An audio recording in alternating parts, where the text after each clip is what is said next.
హరే కృష్ణ కృష్ణ కృష్ణ హరే హరే హరే రామ రామ రామ హరే హరే ఓం అజ్ఞానతిమిరాంధస్య జ్ఞానాంజనశలాకయ చక్షురున్మిళితం येन తస్మై శ్రీగురవే నమః శ్రీచైతన్యమనోభీష్టం స్థాపితం येन భూతలే స్వయం రూపः కదా మహ్యం దదాతి స్వపదాంతికం నమావో విష్ణుపదాయ కృష్ణ ప్రేష్టాయ భూతలే శ్రీమతే భక్తి వేదాంత స్వామినితి నామినే నమస్తే సరస్వతి దేవే గౌరవాణి ప్రచారిణే నిర్విశేష శూన్యవాది పాశ్చాత్యతే సతారిణే जय श्री कृष्ण चैतन्य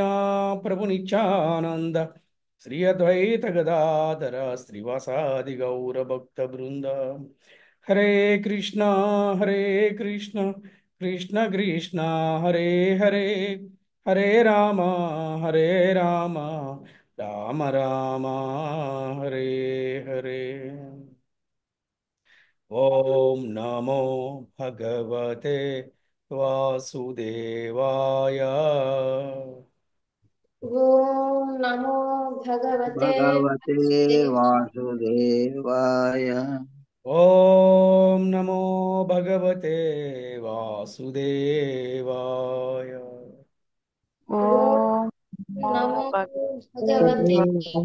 वासुदेवाय। वासुदेवाय। ओम नमो भगवते वासुदेवाय ओम ॐ भगवते भगवते वासुदेवाय। वासुदेवाय। हरे कृष्ण ఈనాటి భగవద్గీత క్లాస్కి ఇచ్చిన భక్తులందరికీ కూడా ఆత్మీయ ఆహ్వానం పలుకుతున్నాము. అలాగే భక్తులందరికీ కూడా శ్రీకృష్ణ శుభమస్తు. హరే కృష్ణ. మరి ఈ రోజున మనము భగవద్గీత మరి 12వ అధ్యాయము అంటే భక్తి యోగము మరి 9 శ్లోకాల నుంచి 16 శ్లోకాల వరకు ఈరోజు మనం క్లాసు చెప్పుకుందాం. అలాగే ఈ 9 శ్లోకం చెప్పుకునే ముందు 8వ శ్లోకం కూడా ఒకసారి మనము చదువుదాం. ఎందుకంటే 8, 9, 10 శ్లోకాలు ఈ మూడిట్లో కూడా మనకి ఒక మంచి మెసేజ్ దొరుకుతుంది అనమాట. ఎలా అంటే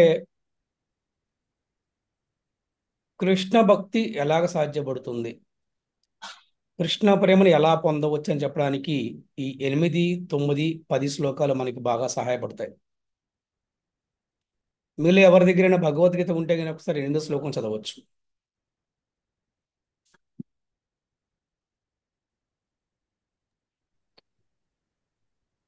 हरे कृष्ण गुरुजी पद्मावती गुरुजी నేను చదవచ్చా గురు? చదవచ్చు. మయ్యేవ మద ఆదస్వ మయి బుద్ధిం నివేశయ నివసిష్యసి మయ్యేవ అత ఊర్ధ్వం న సంశయః. హరే కృష్ణ గురుజీ. హరే కృష్ణ.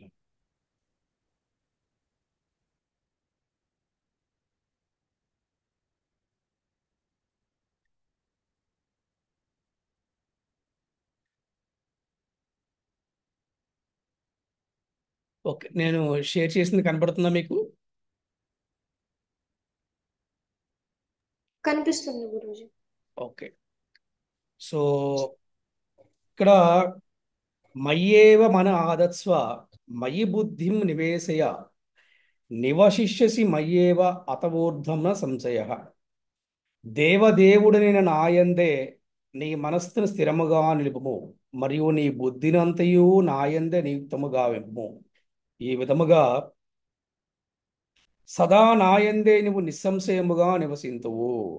ఇక్కడ శ్రీకృష్ణ భగవాన్ అర్జునుడు చెప్తున్నాడు, నీ మనస్సుని స్థిరముగా నిలుపుము, నీ బుద్ధినంతా కూడా నా వైపే ఉంచు అంటున్నాడు.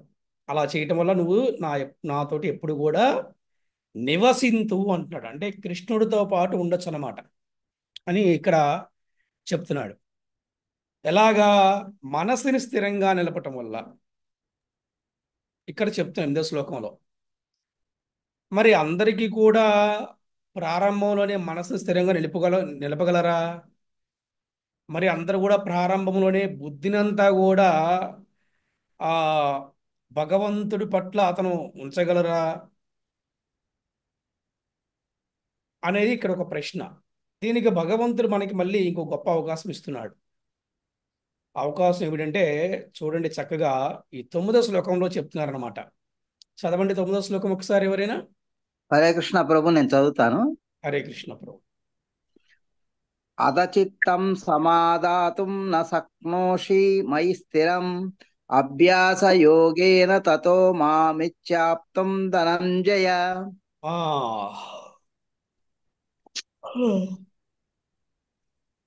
ప్రియమైన ఓ అర్జున, ధనంజయ, స్థిరముగా నా యందు మనస్సును లగ్నము చేయ నీవు సమర్థుడవు కానిచో భక్తి యోగమునందలి విధి విధానములను అనుసరింపుము. ఈ విధముగా నన్ను పొందు కోరికను వృద్ధి చేసుకొనము. ఫస్ట్ ఏం చెప్పారు ఇక్కడ? మయ్యేవ మనాదత్వం మయి బుద్ధిం నివేశయ, నాయందే నీ మనస్సును స్థిరముగా నిలమని చెప్పారు. కానీ ఇక్కడ ఏం చెప్పారంటే మళ్ళీ 9వ శ్లోకంలో భగవంతుడు మంచి అవకాశం ఇచ్చాడు, ఒక ఆప్షన్ ఇచ్చాడు. ఇస్ అ బెటర్ ఆప్షన్ అనమాట. ఏంటంటే మనస్సును గనక నువ్వు గనక స్థిరంగా ఉంచలేకపోతే, దానికి నువ్వు సమర్థుడు గనక కాకపోతే భక్తి యోగం నందలి విధి విధానాలను అనుసరింపమన్నాడు.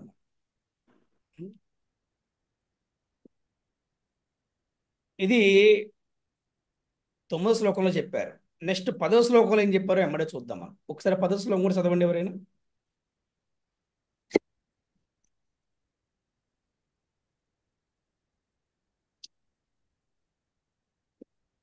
హరే కృష్ణ గురూజీ. హరే కృష్ణ అమ్మా. అభ్యాసే అప్యసమర్థో అపి మత్కర్మ పరమో భవ మదర్థమపి కర్మాణి కుర్వాణ సిద్ధి మావాప్యసి. ఆ, హరే కృష్ణ ఏం గురూజీ. చెప్తున్నారు ఇక్కడ? ఇక్కడ 10వ శ్లోకంలో ఏం చెప్పారు? ఉమ్, ఎక్కడికో వెళ్ళిపోయింది, కనపట్టలేదు ఇక్కడ. చదవమంటారా గురూజీ? ఆ, చదవండి, భావం చదవండి. భక్తి యోగ నియమములను కూడా నీవు అభ్యసింపజాలనుచో నా కొరకు కర్మ నునరించుటకు యత్నింపుము. ఏలయేన నా కొరకు కర్మ చేయుట ద్వారా నీవు పూర్ణ స్థితిని పొందగలవు. ఉమ్. సో ఫస్ట్ ఏం చెప్పారంటే నీ మనస్సుని నా యందు స్థిరంగా నిలమని చెప్పారు. 9వ శ్లోకంలో ఏం చెప్పారంటే నీ మనస్సుని గనక నా వైపు స్థిరంగా నిలపడానికి నువ్వు సమర్థుడు కాకపోతే భక్తి యోగం నందుల విధి విధానాలని అవలంబించమన్నారు. మళ్ళీ 10వ శ్లోకంలో ఏం చెప్పారంటే నీవు భక్తి యోగ నియమాలు కూడా నీవు గనక అభ్యసించలేకపోతే గనక ఏం చెప్పారు? నా కొరకు కర్మను చేయమని చెప్పారు. ఏలైనా అలా నా కొరకు కర్మ చేయటం వల్ల పూర్ణ స్థితిని పొందగలవు అని చెప్పారు. గుర్తుపెట్టుకోండి, లైఫ్లో నేను సరిగ్గా భక్తిలో ఉన్నానా లేదా అని తెలుసుకోవడానికి మీరు భగవద్గీత ఓపెన్ చేసి 8, 9, 10 శ్లోకాలని మీరు చదవండి. మీరు డైరీలోనూ బుక్లో నోట్ చేసుకోండి చాలా చక్కగా. 8, 9, 10 శ్లోకాలు ఒకసారి మళ్ళీ రివైజ్ చేస్తున్నాను. 8వ శ్లోకాలు ఏం చెప్పారు? నీ మనస్సుని నా యందు స్థిరముగా నిలుపుము. మళ్ళీ 9వ శ్లోకాలు ఏం చెప్పారంటే నీ మనస్సుని నా ఎందుకని స్థిరంగా నిలపలేకపోతే, సమర్థుడు కాకపోతే భక్తి యోగమనందలి విధి విధానాలు అనుసరమని చెప్పారు. మళ్ళీ 10వ శ్లోకంలో ఏం చెప్పారంటే భక్తి యోగమనందు విధి విధానాలను కూడా కనుక నువ్వు అభ్యసించలేకపోతే, అది కూడా చేయలేకపోతే నా కోసం కర్మ చేయమన్నారు. ఓకే, ఇక్కడ మనము ఈ 9వ శ్లోకంలో 9వ శ్లోకంలో ఈ భక్తి యోగమనందలి విధి విధానాలను మనము ఎలాగ అభ్యసించాలి అనే దాని గురించి మనం చక్కగా చర్చించుకునే ప్రయత్నం చేద్దాము.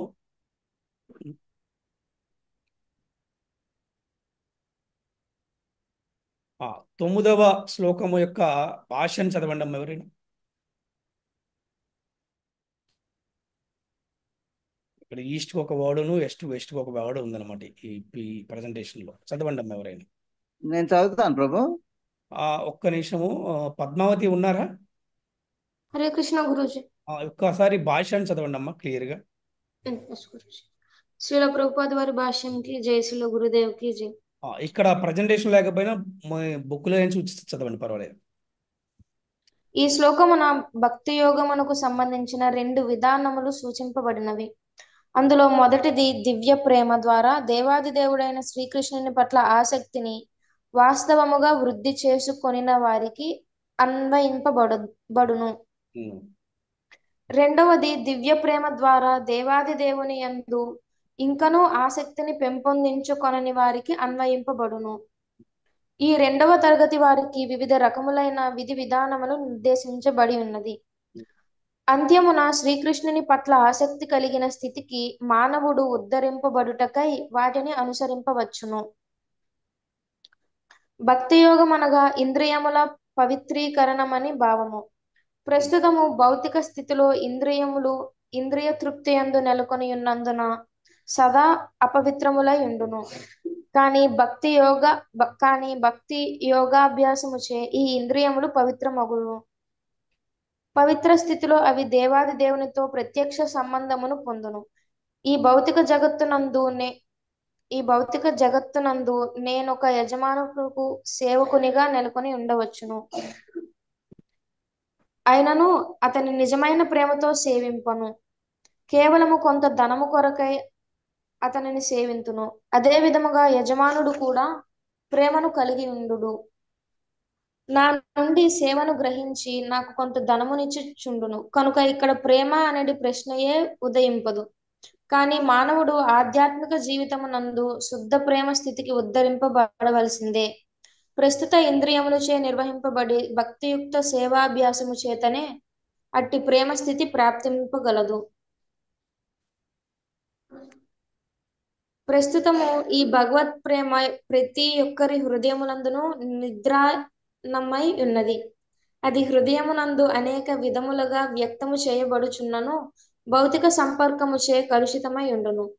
కనుకనే హృదయమును మొదట భౌతిక సంపర్కము నుండి శుద్ధి కావింపవలెను. తద్వారా నిద్రాణమై ఉన్నట్టి సహజమైన కృష్ణ ప్రేమ వెంటనే జాగృతము కాగలదు. దానికై అనుసరించవలసిన విధానమంతయు ఇదియే. భక్తి యోగమునందులి సాధనా భక్తిని అభ్యసించుట కొరకై మానవుడు నిష్ణాతుడైన ఆధ్యాత్మికాచార్యుని నిర్దేశమును అనుసరించి కొన్ని నియమములను అనుసరింపవలెను.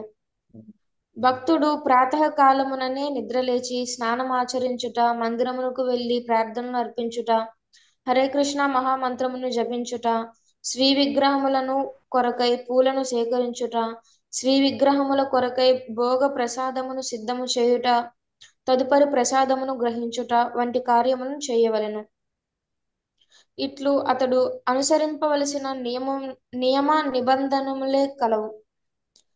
అతడు భగవద్గీత మరియు శ్రీమద్ భాగవతము శుద్ధ భక్తుల నుండి నిత్యము శ్రవణము చేయవలెను. ఈ విధమైన అభ్యాసము ఎవ్వరినైనను భగవత్ ప్రేమ స్థితికి ఉద్ధరింపగలదు.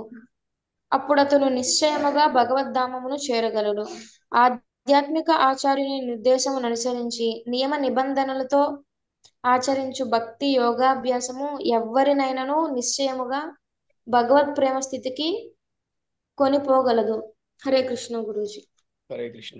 సో ఇక్కడ ఈ భక్తి యోగమునందుల విధి విధానాలు ఏంటనేది అందరూ కూడా చక్కగా వినండి. ఇది చాలా చాలా ఇంపార్టెంట్ అందరికీ కూడా. ఇక్కడ చాలా క్లియర్గా చెప్పారు. ఈ భక్తి యోగమునందుల నియమాలలో మనకి మొట్టమొదటి చెప్తున్నారంటే ఒక నిష్ఠాతులైనటువంటి గురువుని మనం స్వీకరించాలి. ఒక నిష్ఠాతులైన గురువు యొక్క నిర్దేశమునందు కొన్ని నియమాలను మనం పాటించాలి. ఏమిటి ఆ నియమాలు అంటే చక్కగా తెల్లవారుజామునే స్నానం ఆచరించటం, అలాగే మందిరానికి వెళ్ళటము, అక్కడ మందిరాలలో స్వామివారికి ప్రణామం చేయటం, మరి అలాగే హరే కృష్ణ మహామంత్రం జపం చేయటము, మరి అలాగే విగ్రహారాధన చేసుకోవటము, మరి అలాగే స్వామివారికి నైవేద్యాన్ని అర్పించటము, మరి అలాగే చక్కగా ఆ, భగవద్గీత భాగవతాన్ని చక్కగా శ్రవణం చేయటము, ఇవన్నీ కూడా భక్తి యోగ నియమ నిబంధనలు అన్నమాట. అంటే ఇవన్నీ కూడా భక్తి యోగాలకి సూత్రాలు, ఇవన్నీ కూడా ప్రధానమైన సూత్రాలు. చూడండి, మనం కూడా చూసే ఉంటాం, మనకు కూడా ఒక పర్సనల్ ఎక్స్పీరియన్స్ అయ్యే ఉంటామో. మనసుని స్థిరంగా ఉంచండి, మనసు స్థిరంగా ఉంచండి, మనసు స్థిరంగా ఉంచండి అంటే అది ఎవరిని ఉంచగలరా? లేదు, ఒక ప్రాక్టీస్ కావాలి. ఉంచగలిగితే మంచిదే, ప్రాక్టీస్ కావాలి. ఆ ప్రాక్టీస్ అంటే భక్తి అనే ప్రాక్టీస్ కావాలి. ముఖ్యంగా ఈ కలియుగంలో మనకి ఈ హరే కృష్ణ మహామంత్రం అనేది గొప్ప ప్రాక్టీస్ అన్నమాట. ఎవరైతే హరే కృష్ణ మహామంత్రం జపం చేస్తారో వారి మనసు స్థిరంగా ఉంటుంది. మనసు స్థిరంగా ఉన్నప్పుడే కదా మనము ఆ, ఏ పనిని కూడా చక్కగా చేయగలుగుతాం. మనసు స్థిరంగా లేదని కూడా ఏ పని కూడా చక్కగా చేయలేము. ఇది భగవంతుడి సేవ అయినా కూడా. అందుకని ఇక్కడ మనకి ఏం చెప్తున్నారంటే మనసు స్థిరంగా ఉండాలి. అంటే ఇక్కడ శ్రీకృష్ణ భగవానుడు అర్జునుడికి 8వ శ్లోకంలో చెప్తున్నాడు, నీ మనస్సుని నా పట్ల స్థిరంగా ఉంచమని చెప్తున్నాడు. అంటే అర్జునుడికే కాదు, సమస్త మానవాళికి కూడా శ్రీకృష్ణ భగవానుడు ఇటువంటి ఆదేశాన్ని ఇస్తున్నాడు. కానీ ఇది అందరికి కూడా సాధ్యపడే విషయం కాదు. మేబీ కొంతమందికి అయి ఉండొచ్చు. అందుకని మరి ఎలాగా దానికి మళ్ళీ ఆ, అంతటితో వదిలేదు. ఏం చెప్పారంటే అలా కనుక చేయలేకపోతే భక్తి యోగమనందలి విధి విధానాలను పాటించమన్నాడు. ఆ విధి విధానాలే మనము హరే కృష్ణ మహామంత్ర జపం చేయటం, భగవంతుడికి పూజ చేసుకుంటాం, భగవంతుడి నైవేద్యం పెట్టుకుంటాం, మరి భగవద్గీత భాగవతం మనం శ్రవణం చేయటం, ఇవన్నీ కూడా భక్తి యోగమనందలి విధి విధానాలు అన్నమాట. అది అందుకని ప్రతి ఒక్కరు కూడా ఎవరైతే మనసుని స్థిరంగా ఉంచాలనుకుంటారో ఆ భగవంతుడి పట్ల, ఎప్పుడైతే భగవంతుడి పట్ల మనసు స్థిరంగా ఉంచగలిగారో అసలు ఎవ్రీథింగ్ ఈజ్ పాసిబుల్. ఈ పని అయింది, ఈ పని అవ్వలేదు అనే సమస్య ఉండదు, అనే ప్రశ్నే ఉండదు అనమాట. ఏది అనుకుంటే అది అయిపోతుంది. అంటే ఏది అనుకుంటుంది అంటే ఒక మంచి పని కోసం, కుటుంబంలో కావచ్చు, ఉద్యోగంలో కావచ్చు, వ్యాపారంలో కావచ్చు. అంటే అన్నిటికీ భగవంతుడి సుప్రీం కాబట్టి ఆయన పట్ల కనుక మనసు స్థిరంగా ఉంచగలిగితే అన్నీ కూడా చక్కగా జరుగుతాయి. ఇక్కడ మళ్ళీ మనకి 10వ శ్లోకంలో మళ్ళీ చక్కగా ఆ, చాలా క్లియర్గా, అంటే ఈ 10వ శ్లోకంలో ఆ, చెప్తున్నారు. ఏమంటున్నారంటే సరే, అది కూడా చాలా కష్టం కొంతమందికి. మరి ప్రారంభంలోనే ఆ, జపం చేయటం, మరి ఈ విధంగా విగ్రహారాధన చేయటం, మరి ఇదంతా కూడా చాలా ఆ, కష్టంతో కూడుకున్న పని అనుకోండి. మరి ఏం చేయాలి? అప్పుడు దానికి కూడా చాలా చక్కగా ఇక్కడ ఒక మంచి ఆ, శ్రీకృష్ణ భగవానుడు ఇంకొక మంచి సలహా ఇస్తున్నాడు అనమాట.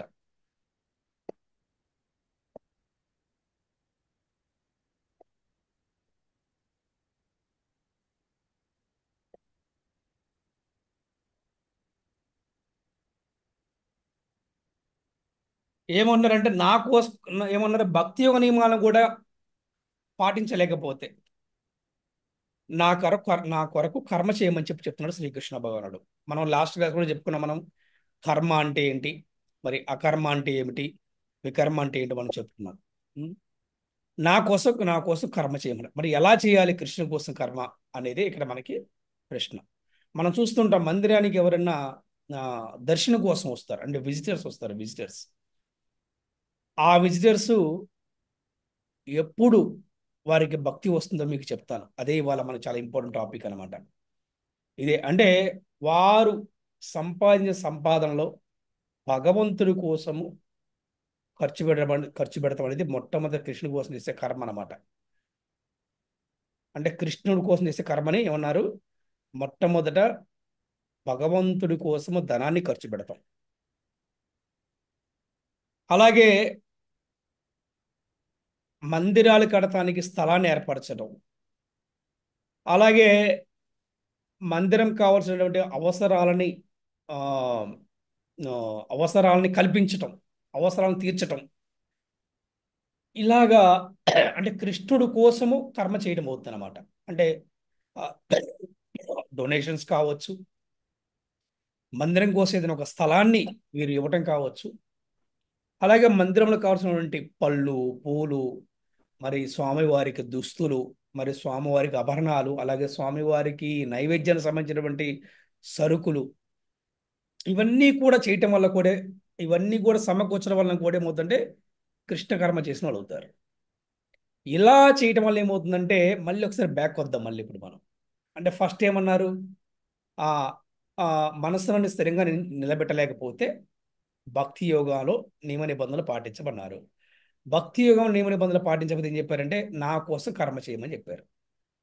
ఇప్పుడు మళ్ళీ రివర్స్లో వద్దాం. కృష్ణుడి కోసం కర్మ చేశాడు ఫర్ ఎగ్జాంపుల్, అంటే డొనేషన్స్ ఇస్తున్నాడు. ఆ డొనేషన్స్ ఇవ్వటం వల్ల, లేకపోతే ఆ విగ్రహాలని ఆయన కొని తీసుకొచ్చి అక్కడ స్థాపించడం వల్ల, లేకపోతే మందిరానికి స్థలం ఇవ్వటం వల్ల అతను కూడా రోజు రోజుకి ఒక అటాచ్మెంట్, ఎలాగో టెంపుల్తో అటాచ్మెంట్ పెరిగింది.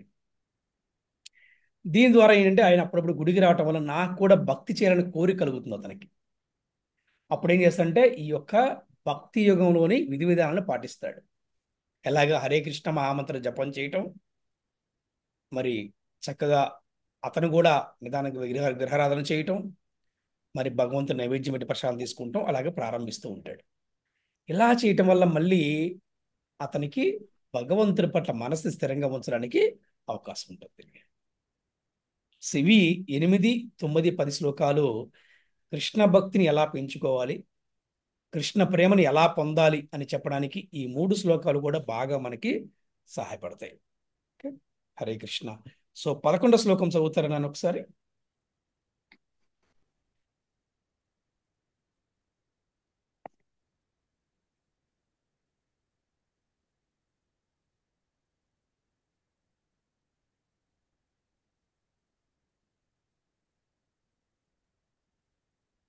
పదకొండో శ్లోకం ఎవరు చదువుతారు?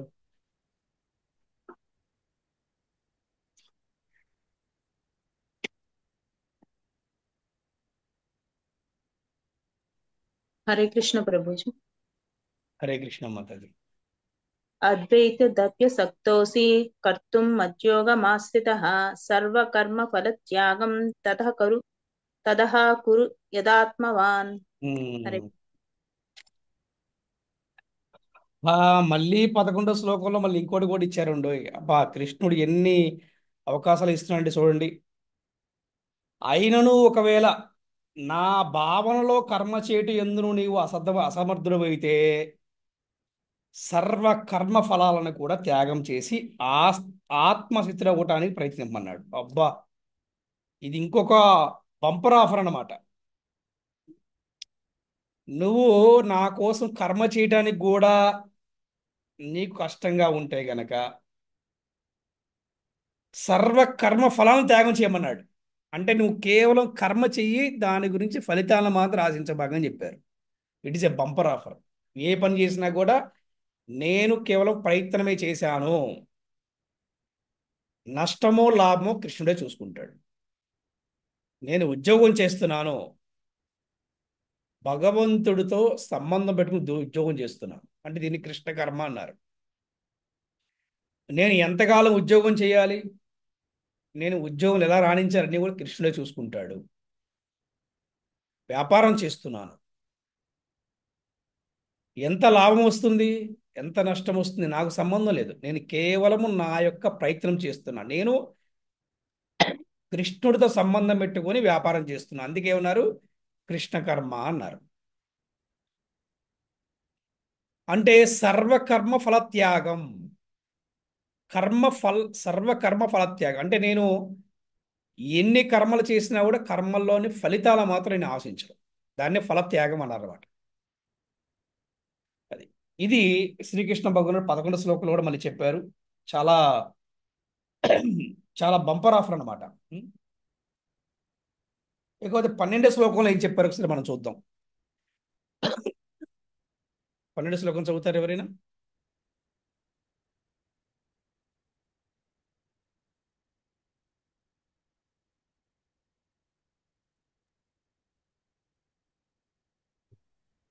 హరే కృష్ణ గురూజీ. పద్మావతి గురూజీ. చదవండి. హరే కృష్ణ. శ్రేయో హి జ్ఞానమభ్యాసాత్ జ్ఞానాధ్యానం విశిష్యతే ధ్యానాత్ కర్మఫల త్యాగాచ్చంతి అనంతరం. హరే కృష్ణ గురూజీ. ఈ అభ్యాసమును నీవు చేయలేకపోయినచో జ్ఞాన సముపార్జనము నందు నియుక్తుడగుము అయినప్పటి జ్ఞానము కనను ధ్యానమే మేలైనది. కానీ త్యాగం వల్ల మనుషుడు మనశ్శాంతిని పొందగలుగుడిచే సర్మ కర్మ ఫల త్యాగము, ఈ త్యాగము ఆ ధ్యానము కన్నను మేలుదరమైనట్టది.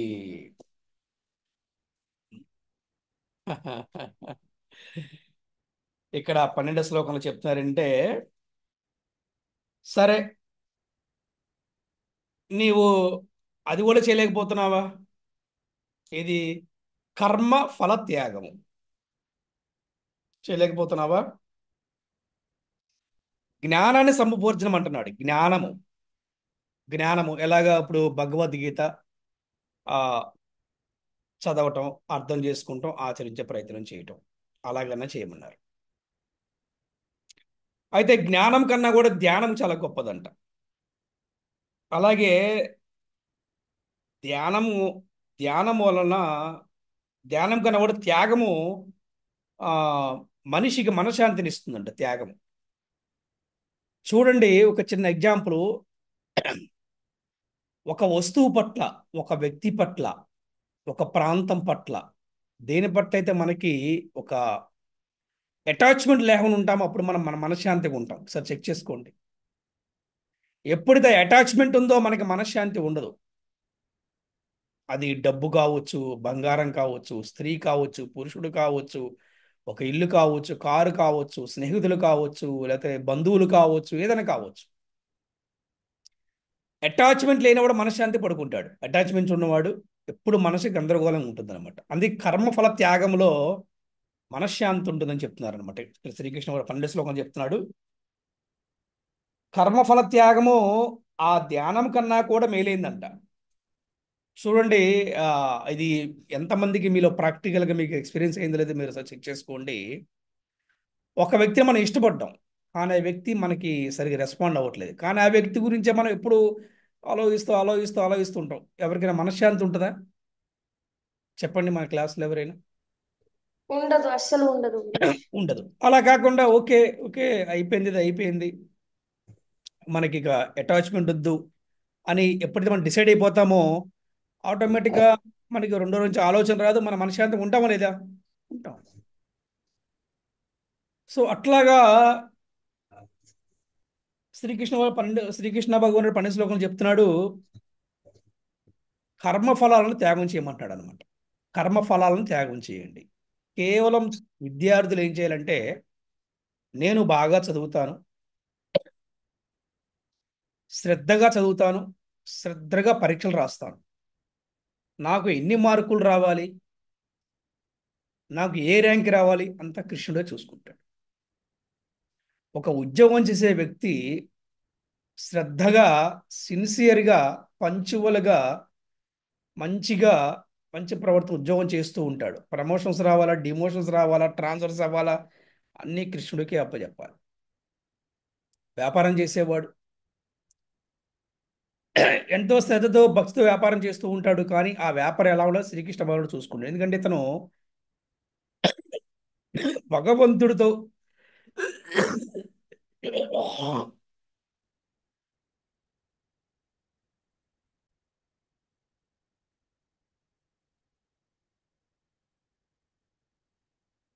ఎందుకంటే ఇక్కడ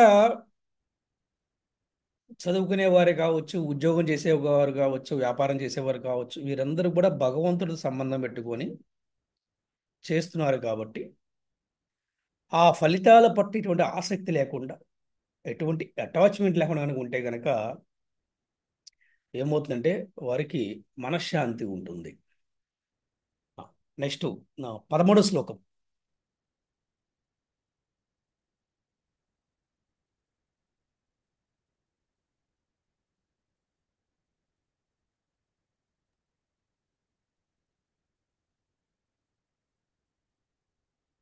హరికృష్ణ గురించి చదవమంటాడా? చదవండి అమ్మా. అద్వేష్ట సర్వభూతానాం మైత్రః కరుణ ఏవ చ నిర్మమో నిరంకారః సమదుఃఖ సుఖః క్షమీ. 14 కూడా చదవమంటారు. రెండు కలిపే ఉన్నాయి కదా. చదవండి. ఆ 14 రెండు చదవండి. సంతుష్టః సతతం యోగి యతాత్మా దృఢనిశ్చయః మయ్యర్పిత మనోబుద్ధిర్యో మద్భక్తః సమే ప్రియః. ఆ, హరే కృష్ణ. ద్వేషమన్నది లేకుండా సర్వజీవుల ఎడ మైత్రిని కలిగిన వాడును, మమత్వము లేనివాడును, మిథ్యహంకారహితుడును, సుఖదుఖములు రెండింటి యందును సమభావము కలవాడును, క్షమాగుణము కలవాడును, సదా సంతుష్టుడైన వాడును, ఆత్మ నిగ్రహం కలవాడును, తన మనోబుద్ధులను నాయందు లగ్నం చేసి దృఢనిశ్చయంతో నా భక్తి యందు నియుక్తుడైనట్టి వాడును అగు నా భక్తుడు నాకు అత్యంత ప్రియమైన వాడు. ఇక్కడ ఆ ఎవరు ప్రియమైన వారు శ్రీకృష్ణుడికి అని చాలా చక్కగా చెప్తున్నారు. అంటే ద్వేషం అనేది లేకుండా, అసలు ద్వేషం అనేది లేకుండా సర్వజీవుల పట్ల కూడా మైత్రిని కలిగి ఉండాలి. అంటే మైత్రి అంటే స్నేహం అన్నమాట. అంటే కేవలం మానవులతోనేనా అంటుంటారు కదా, అంటే మానవత్వం అంటారు. అంటే మానవత్వం అంటే కేవలం మానవులతోనే బాగుంటే మానవత్వమా? కాదు కాదు. సర్వజీవుల ఎడట కూడా, సర్వజీవుల ఎడ కూడా మైత్రిని, మరి దయా కరుణ ప్రేమ కలిగి ఉంటే వారికి మానవత్వం ఉందని చెప్పి చెప్పొచ్చు. అంతేగాని నేను కేవలం మానవులనే నేను గౌరవిస్తాను, కేవలం మానవులతో ఉంటాను అని చెప్పి ఆ వేరే జీవుల్ని హింసించడం అనేది ఇక్కడ భగవంతుడికి ఇష్టం ఉండదు. మరి అలాగే మమత్వము లేనివాడు అంటే మమకారం అనమాట. మమకారము అనేది చాలా పెద్ద ప్రమాదం అనమాట. అది ఈ మమకారము లేనివారు. అలాగే మిథ్యహంకారము లేనివాడు, అహంకారం లేకుండా ఉండాలి. సుఖదుఖాలు రెండింటిని కూడా సమాభావం కలిగిన వాడు. మనకు ఒక శ్లోకం గుర్తుకొస్తుంది. మాత్రా స్పర్శాస్తు కౌంతేయ శీతోష్ణ సుఖ దుఃఖద ఆగమాపాయినో నిత్య సాం స్థితిస్తత్వ భారత. ఓ కుంతీపుత్ర, ఈ కష్ట సుఖాలు అనేవి శీతోష్ణ లాంటివి, అంటే చలికాలం ఎండాకాలం లాంటివి. వాటి ఎందుకు కలత చెందకుండా స్థిరంగా ఉండే వాడిని ధీరుడు అంటారు. అటువంటి ధీరుడు నాకు ప్రియమైన వాడు అని చెప్తున్నాడు అనమాట. క్షమాగుణము కలిగి ఉండాలంట. క్షమాగుణము లేకపోతే గనక ఇవాళ ప్రపంచమంతా కూడా ఎక్కడ అభివృద్ధి జరగదు. చూడండి, ఎంతో నేరాలు ఘోరాలు చేసినటువంటి ఒక ఖైదీ కూడా ఆ ఒక క్షమాతోటి వాడిని అప్పుడు స్పాట్లో చంపకుండా అతని కొంతకాలం జైల్లో ఉంచుతారు. ఎందుకంటే ఇవాళ కాకపోతే రేపే తన తప్పును తెలుసుకుంటాడు అని. ఈ క్షమాగుణం అనేది లేకపోతే గనక పశువు లాంటి వారు అని చెప్తుంది అనమాట. ఒకటి క్షమాగుణం లేని వారికి, ఇంకోటి కృతజ్ఞతాభావం లేని వారిని కూడా పశువులతో సమానం అని చెప్తారనమాట. ఇంకా పశువులే బెటర్ అని కూడా చెప్తారు ఒక్కొక్కసారి. ఈ క్షమాగుణం అనేది చాలా చాలా ఇంపార్టెంట్. అలాగే సదా సంతుష్టుడైన వాడు, అంటే వాడు చేసే పనిలో వారు సంతోషాన్ని ఎత్తుకునేవారు. వారు ఏ స్థితిలో ఉన్నా కూడా వారు సంతోషంగా ఉండేవారు. చూడండి, అడవుల్లో తిరుగుతున్నప్పుడు కూడా పాండవులు వారు చక్కగా ఆనందంగా ఉన్నారు. రోజు ఏడుస్తూ కూర్చోలేదు. ఇప్పుడు ఏం చేయాలో అది చేసుకుంటూ వెళ్ళారనమాట. అటువంటి వారు ఆత్మ నిగ్రహం కలిగిన వారు. ఉం? ఎంతో నిగ్రహంతో ఇంద్రియాలని కంట్రోల్ చేసుకుంటాం వల్ల, నోరుని కంట్రోల్ చేసుకుంటాం. మరి నోటికి ఏదొస్తే మాట్లాడకుండా నోటిని కంట్రోల్ చేసుకుంటాం. మన ఇంద్రియాలను కూడా కంట్రోల్ చేసుకుంటాం అనేది చాలా చాలా అవసరం. అలాగే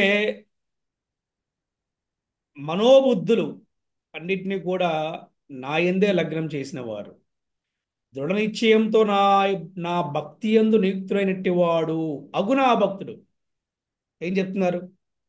నదనం నజనం న సుందరిం కవితాంబ జగదీశ కామయే మమ జన్మనీశ్వరే భవతాదు భక్తిర హైతుకి త్వయి అని చెప్తున్నారు. అంటే ఓ జగదీశ, ధనమును కూడబెట్టవలని కానీ, సౌందర్యవతులకు స్త్రీలను కానీ, అనేక సంఖ్యలో అనుయాయులను కానీ నేను కోరను. నేను కోరుకునేది నీ యొక్క భక్తియుక్త సేవ ఒకటయే అని ఈ భక్తుడు భగవంతుని ప్రార్థిస్తాడు. అదేవిధంగా అటువంటి భక్తుడు నాకు అత్యంత ప్రియమైన వాడు అని శ్రీకృష్ణ భగవానుడు ఇక్కడ చాలా చక్కగా చెప్తున్నారు అనమాట. అందుకని సర్వజీవులు ఎట్లా మైత్రి ఉండాలి, మమకారం ఉండకూడదు, అహంకారం ఉండకూడదు, సుఖ దుఃఖాలన్నింటినీ కూడా సమభావంతో కలిగి ఉండాలి, క్షమాగుణం ఉండాలి, ఎల్లప్పుడూ కూడా సంతోషంగా ఉండాలి, ఆత్మనిగ్రహం ఉండాలి. ఆ, మన యొక్క ఆలోచనని, మన యొక్క బుద్ధిని, మన టాలెంట్ని, మన నైపుణ్యాన్ని అన్నీ కూడా కృష్ణుడి కోసమే ఉపయోగించాలి. ఉం? ఆ, ఇకపోతే నెక్స్ట్ 15వ శ్లోకం కూడా చదవండి ఎవరైనా.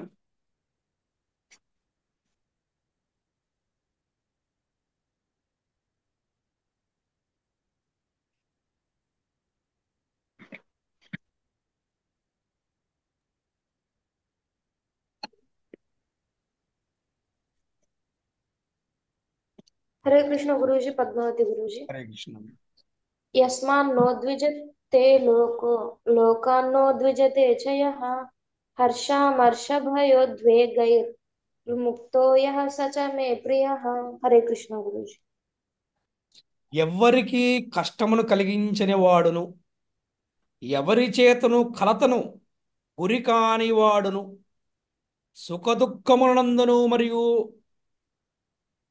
భయోద్వేగములందును సమచిత్తునిగా నుండివాడు నాకు మనుజుడు నాకు మిక్కిలి ప్రియుడు. బా, ఎంత బాగా చెప్పారండి. ఎవరి కష్టాన్ని కలిగించిన వాడు. అందుకే చూడండి, మనకి ప్రధానంగా మన ఆచార్యులు మనకి 4 నియమాలు ఇచ్చారు. 4 నియమాల్లో ఒకటి జీవహింస. ఈ జీవహింస చేయటం వల్ల వాటి కష్టమే కదా, ఆ జీవులకి కష్టమే కదా, మరి వాటికి కష్టపెడుతుమే కదా. అది ఎవరి చేతంలో కలతకి గురి కానివాడు ఎప్పుడు కలతకి గురి అవుతాడు చెప్పండి. ఇప్పుడు ఏదైనా చేస్తే మళ్ళీ తిరిగి వస్తుంది కదా ఆటోమేటిక్గా. ఇప్పుడు ఒక జీవిని హింసించాం, మళ్ళీ మనం కూడా ఎవరెవరు హింసిస్తారు కదా. అందుకని ఎవరి చేత కూడా మనకు కల చెందకూడదంట. వాళ్ళు ఇలా అన్నారు, వీళ్ళు ఇలా చేశారు, అది కూడా అసలు మన మనసులో రానియకూడదు. అంటే ఏంటి? డిటాచ్మెంట్ అనమాట. డిటాచ్మెంట్. విన్నామా వదిలేసాం అంతే. అందుకని దాన్నే పట్టుకొని ఎలాడుతూ ఉంటాం కాదనమాట. ఇప్పుడు కూడా ఎవరి చేత కూడా మనము కలత చెందకుండా ఉండాలి. సుఖదుఖములందు సమానంగా ఉండాలి, మనం ఇంతకుముందు చెప్పుకున్నాము. మరి అలాగే భయోద్వేగములందు కూడా సమచిత్తంగా ఉండాలంట. అంటే భయం లేకుండా చక్కగా ఉండేవాడు నాకు మిక్కిలి ప్రియుడు అని చెప్తున్నాడు అనమాట. చూడండి, ఎవరైతే ఈ హరికృష్ణ మహామంత్రం చేస్తారో, ఎవరైతే కృష్ణ భక్తి చేస్తారో వారికి భయం అనేది ఉండదు అనమాట. ఎందుకంటే భయానికి భయం కలిగించేవాడు భగవంతుడు. అందుకే ఆయనకి అభయుడు అని కూడా ఒక పేరు అనమాట. అది అంటే అభయ చరణారవింద. అంటే ఆయన అంటే భయానికి కూడా పోగొట్టేటువంటి ఒక అభయాన్ని ఇచ్చేవాడు. అటువంటి చరణాలకి మనం ప్రణమిల్లుతున్నామంట. అందుకే అభయ చరణారవింద అంటారనమాట. అటువంటి వాడు నాకు మిక్కిలి ప్రియుడు, ఎవరికి కూడా కష్టాన్ని కలిగించిన వాడు. ఇవాళ ఎవరెట్టి పోతే నాకెందుకు, నేను బాగున్నాను కదా అనే భావంతో ఉన్నారు. అయినైనా నువ్వు మంచి అయిపోయిన పర్లేదు, కానీ ఎవరికి కూడా చెడు చేయకూడదు. ఇక్కడ ఒక సూత్రం మీరందరూ కూడా పాటించవచ్చు, నేను పాటిస్తూ ఉంటాను. ఏమిటంటే, ఎలాగండి ఎవరికి కష్టాలు కలిగించుకుని ఎలా ఉంటాం, ఎవరి చేత కల చెందకుండా ఎలా ఉంటాం చెప్పి అంటూ ఉంటారు. కానీ ఒకటి ఉందన్నమాట, దాని ద్వారా చేయొచ్చు. తానొప్పక నొప్పించక తప్పించుకు తిరుగువాడు ధన్యుడు సుమతి. కరెక్టేనా? చెప్పండి, మన క్లాస్లో నేను చెప్పింది కరెక్టేనా? అవును గురూజీ. కరెక్టేనా? అవును. 16వ శ్లోకం చదవచ్చు ఎవరైనా. 16వ శ్లోకం. హరే కృష్ణ ప్రభుజీ. హరే కృష్ణ. అనపేక్ష శుచిర్దక్షః ఉదాసీనో గతవ్యతః సర్వారంభ పరిత్యాగి యో మద్భక్తా సమే ప్రియః. హరే కృష్ణ. సాధారణ కార్యకలాపములను నన్ను ఆశ్రయింపని వాడును, పవిత్రుడును, సమర్థుడును, ఉదాసీనుడును, సర్వవ్యధల నుండి ముక్తి అయిన వాడును, ఏదేని ఫలము కొరకే తీవ్ర కృషి చేయని వాడు నాకు భక్తుడు నాకు మిగులు ప్రియుడు. ఇక్కడ ఇంకోటి చెప్తున్నాడు, సాధారణ కార్యకలాపంలో నుంచి నన్ను ఆశ్రయింపని వాడు పవిత్రుడు, సమర్థుడును, ఉదాసీనుడు, సర్వ వ్యధల నుండి ముక్తి అయిన వాడును. ఏదేని ఫలము కొరకే తీవ్ర కృషి చేయని వాడును అగు నా భక్తుడు నాకు మిగులు ప్రియుడు. హరే కృష్ణ. ఒకసారి భాష్యం చదవండి ఎవరైనా. ఈ 16 శ్లోకం భాష్యం చదివితే ఆఖరి శ్లోకం. నేను చదవనా ప్రభు? చదవండి ప్రభు, చదవండి. భక్తులకు ధనము సమర్పింపబడవచ్చును కాని అతడు దానిని సంపాదించుటకు ఆరాట పడడు. భగవద్ అనుగ్రహంచే ఆ ప్రయత్నముగా ధనము లభించినచో అతడు పొంగిపోడు. సహజముగా భక్తుడు దినమునకు అధమము 2 మారులు స్నానము చేసి భక్తియుక్త సేవ కొరకు ప్రాతకాలముననే లేచును. ఒక్క ఈ నిమిషం, విధముగా ఒక్క నిమిషం ప్రభు. చూడండి ఎంత చక్కగా చెప్పారంటే, భక్తునికి ఎవరైనా ధనాన్ని ఇచ్చారనుకోండి, ఆ ధనాన్ని పొందడం కోసం భక్తులు ఎప్పుడు ఆరాటపడ్డు. వైష్ణవుడి గొప్పతనం అదే. వైష్ణవుడి గొప్పతనము అదే. సహజంగా బయట బ్రాహ్మణులు ఎవరు డబ్బులు ఇస్తారా అని చూస్తూ ఉంటారు. అది తప్పు కాదు, అది వారి యొక్క ఇది. కానీ వైష్ణవులు ఎలా ఉంటారంటే, ఎవరన్నా ధనం ఇస్తారా అని చెప్పేసి ఆరాటపడితే ఉండదన్నమాట. అదే భగవానుని కరుణ చేత అప్రయత్నంగా డబ్బులు వచ్చినా కూడా అతను పొంగిపోడు. ఉన్నా లేకపోయినా ఎప్పుడు కూడా అలాగే ఉంటూ ఉంటారన్నమాట. ఆ, ఆ, ప్రభు కంటిన్యూ చేయండి. ఈ విధముగా అతడు అంతరంగమును బాహ్యముగను కూడా పవిత్రుడై ఉండును. భక్తుడు జీవిత వ్యాపారముల సారమంతయు పూర్తిగా నెరంగిన వాడగుట చేతను ప్రామాణికములైన మత గ్రంథముల యందు విశ్వాసము గలవాడు చేతను ఎప్పుడును సమర్థుడై ఉండును. భక్తుడు ఎప్పుడును ఒక ప్రత్యేక పక్షమునకు చేరని కారణమున ఆవేదన రహితుడై ఉండును. అతడు సర్వవేదన ముక్తుడకుటచే ఎప్పుడునూ బాధపడడు. అతడు తన శరీరం దుఃఖమయమని ఎరుంగటచే శారీరక బాధలేవైనను కలిగినను అతడు ఉదాసీనుడుగా నుండును. విశుద్ధ భక్తుడెప్పుడును భక్తియుక్త సేవా సిద్ధాంతములకు విరుద్ధమైన దేని కొరకును ప్రయత్నింపడు. ఉదాహరణమునకు ఒక భవనమును నిర్మింపజేయుటకు అధికమైన శక్తి కావలేదు. భక్తియుక్త సేవను పెంపొందించుటకది లాభకరము కానిచో అతడట్టి వ్యాపారములను ఎప్పుడు గ్రహింపడు.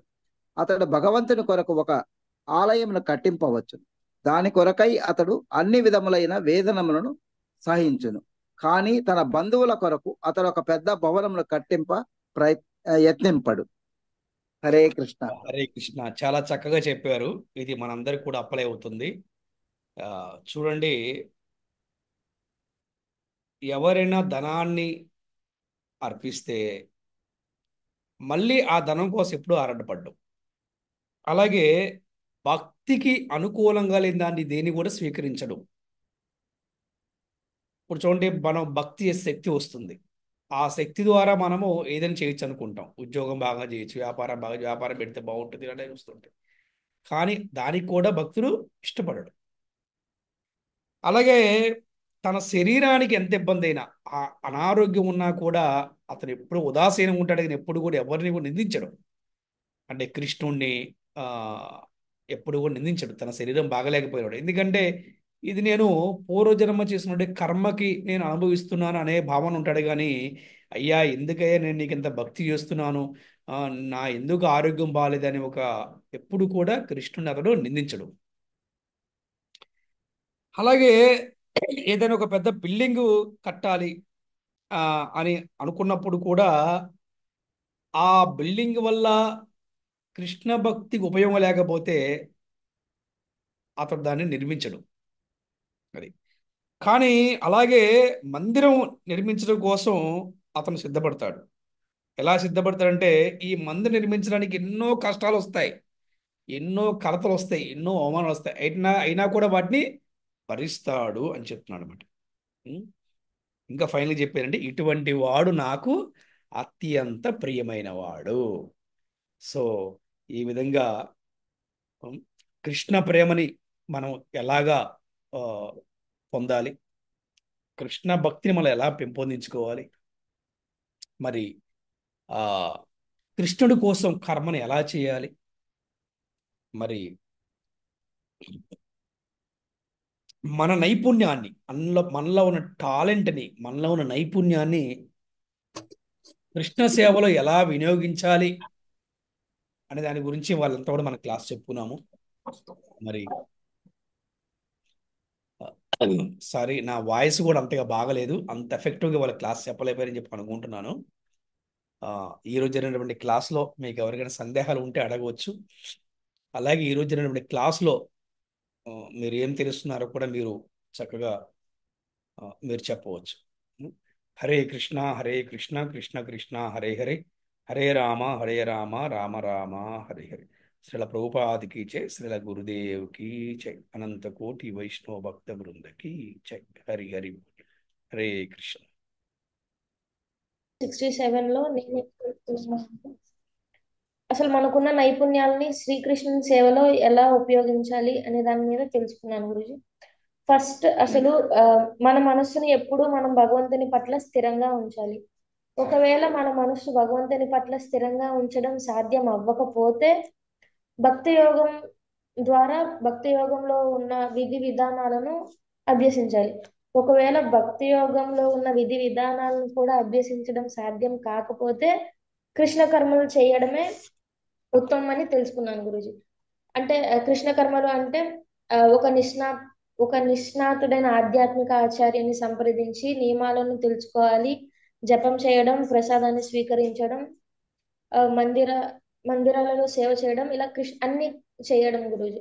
ఒకవేళ కృష్ణ కర్మలు చేయడం కూడా సాధ్యం కాకపోతే ఫైనల్ గా కర్మ ఫలత్యాగం చేయాలి. అంటే కర్మలు చేసి వాటి యొక్క ఫలితాల పట్ల మనం ఆసక్తిని కలిగి ఉండకూడదు అని తెలుసుకున్నాను గురుజీ.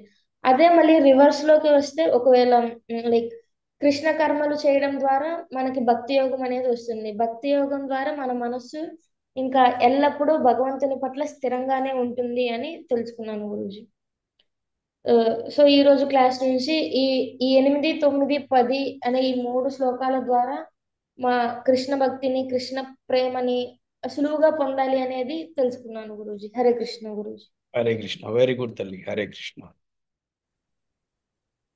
హరే కృష్ణ హరే కృష్ణ హరే కృష్ణ హరే కృష్ణ కృష్ణ హరే కృష్ణ రామ హరే హరే రామ రామ రామ హరే హరే. హరే కృష్ణ హరే కృష్ణ కృష్ణ కృష్ణ కృష్ణ కృష్ణ హరే హరే రామ హరే రామ హరే రామ రామ రామ హరే కృష్ణ హరే కృష్ణ కృష్ణ హరే కృష్ణ హరే రామ హరే రామ హరే రామ రామ రామ హరే హరే కృష్ణ. హరే కృష్ణ గురూజీ. ధన్యవాద ప్రణామం Guruji. Hare thank you so much Guruji. దండ ప్రణామం తల్లి. హరే కృష్ణ. హరే కృష్ణ గురుజీ, ధన్యవాద ప్రణామం. హరే కృష్ణ మదే దండ ప్రణామం తల్లి. హరే కృష్ణ. హరే కృష్ణ ప్రభు. హరే హరే కృష్ణ.